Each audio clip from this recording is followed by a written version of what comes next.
So the corollary between whole body walking and walking to piano is going to offer us many insights and enrich our relationship to the keyboard.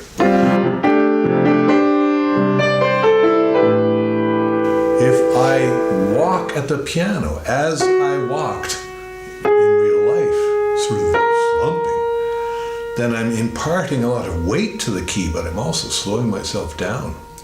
And when I use something else to stand up, all the parts of myself conspire to have me walk in a well-organized way and to have the music come out however I wish, the way I imagined it, with all its speaking and all its emotional expression, fully touching the listener. Piano Somatics for a better pianist, you.